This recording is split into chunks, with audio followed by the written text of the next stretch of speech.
आप देख रहे हैं न्यूज नाउ 24/7। ताज़ा खबरों के लिए हमारे साथ बने रहें। महाराष्ट्र और उत्तर प्रदेश की राजनीति में दल बदल और संभावित टूट की चर्चाओं के बीच कांग्रेस नेता सचिन पायलट ने भारतीय जनता पार्टी पर बड़ा आरोप लगाया है। उन्होंने दावा किया है कि बीजेपी दूसरी पार्टियों के सांसदों को अपने साथ जोड़कर महिला आरक्षण बिल जैसे महत्वपूर्ण मुद्दों पर राजनीतिक माहौल और समर्थन का एक बड़ा मैंडेट तैयार करना चाहती है। सचिन पायलट ने कहा कि विपक्षी दलों के नेताओं और सांसदों को तोड़ने की कोशिशें लोकतांत्रिक मूल्यों के लिए चिंता का विषय हैं।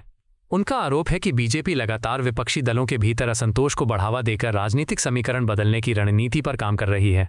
पायलट का ये बयान ऐसे समय आया है जब शिवसेना, यूबीटी, समाजवादी पार्टी और अन्य विपक्षी दलों में संभावित दल बदल और अंदरूनी खींचतान की खबरें राजनीतिक गलियारों में चर्चा का विषय बनी हुई हैं।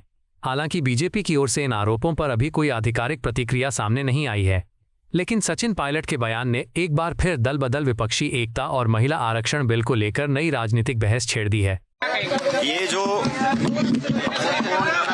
लगातार पहले एनसीपी, फिर शिवसेना, फिर टीएमसी, ये पार्टियां जो लगातार इनमें फूट हो रही है, इसका उद्देश्य सिर्फ एक ही है। और आप सब जानते हैं कि सरकार जब भाजपा की बनी थी तो उनको 240 सांसद जीतकर जनता ने दिए थे। 240 सरकार चलाने के लिए उनका कोalition एनडीए का बन गया, सरकार चल रही है। सरकार चलाने के लिए उनको 2/3 बहुमत नहीं चाहिए, लेकिन एक मैंडेट जो आपको नहीं मिला, एक मैन्युफैक्चर्ड मैंडेट आप बनाना चाहते हैं।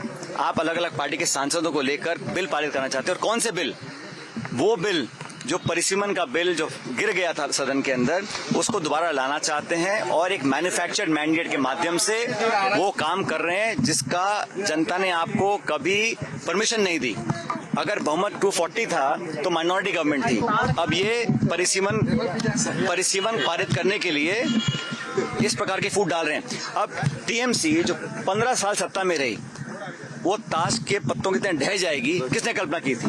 अभी लगातार शिवसेना के पदाधिकारी बात कर रहे हैं। सांसदों को इधर उधर करना, पार्टियों को तोड़ना और एक मैन्युफैक्चर्ड मैंडेट क्रिएट कर इलीगल परिसीमन पारित करना सरकार का पॉलिटिकल एजेंडा है।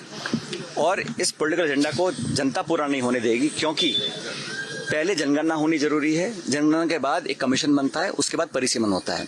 ये पहले परिसीमन करना चाहते हैं बिना किसी सेंसस के। जब आंकड़ा हमारे पास आया नहीं है तब आप किस आधार पर परिसीमन करेंगे?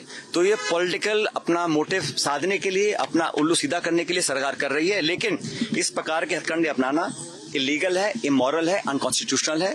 और मुझे लगता है जनता सब देख रही है। सांसद यहाँ हो जाएंगे, लेकिन इस देश की मतदाता और जनता सब देख रही है कि भाजपा क्या रास्ता अपना रही है अपना पॉलिटिकल एजेंडा पूरा करने के लिए। आपको यह वीडियो पसंद आया हो तो इसे लाइक करें, हमारे चैनल को सब्सक्राइब करें।